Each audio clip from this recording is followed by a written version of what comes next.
They say you never truly know the people living next door. But what if the stranger watching you through the blinds, the one standing silently in the yard at night, wasn't just strange? What if he was something far worse? Tonight, you'll hear the chilling true story of a neighbor who turned my life into a nightmare I'll never escape. His name was Daniel. Daniel, age 27, natural hair color dark brown, skin tone pale and dark, eye color wide and glowing, clothing style casual, build/height muscular, additional features scars, personal vibe suspicious. At first glance, he looked ordinary, just another quiet guy who kept to himself. But the more I noticed him, the more I realized that nothing about him was ordinary. His scars caught the light like old burn marks, his skin seemed almost too pale, and his wide glowing eyes. God, those eyes. They never blinked long enough. I'd catch him standing in his driveway late at night. No phone in his hand, no cigarette, no dog on a leash. Just standing there, watching. His glowing eyes reflecting against the street lamps like an animal. The first time I saw him, I brushed it off. I told myself maybe he was just weird, or had insomnia.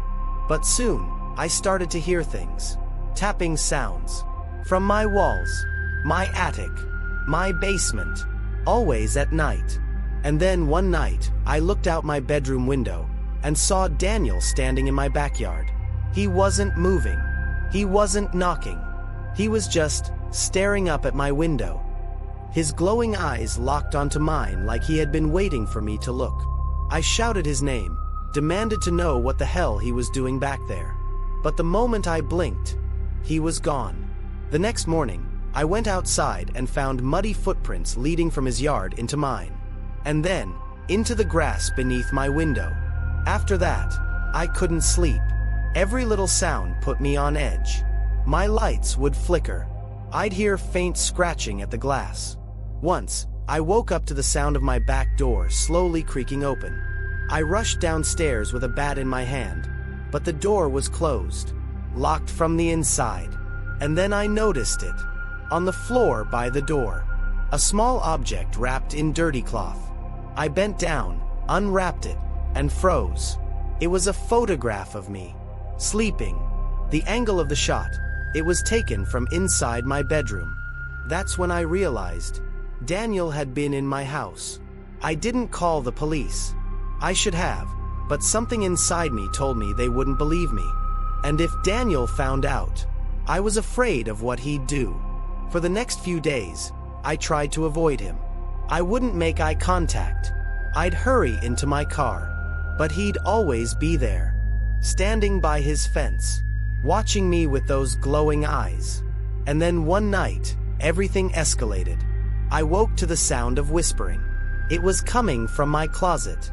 With shaking hands, I turned on my phone flashlight and slowly crept toward it. My heart was pounding so loud I could hear it in my ears. I opened the closet door and nearly collapsed, because crouched inside, barely lit by my weak light, was Daniel.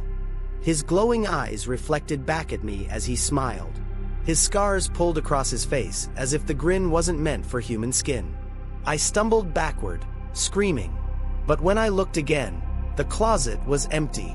The whispering, however, didn't stop. It followed me around the room. From the walls, from the floorboards, from inside the vents.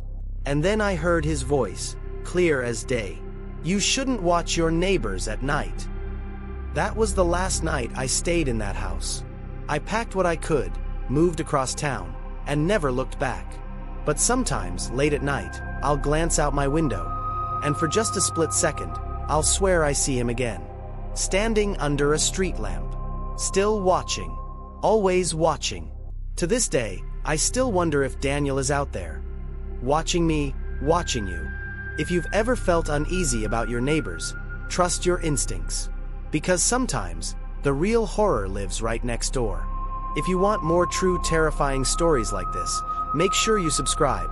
And never forget to keep your doors locked tonight.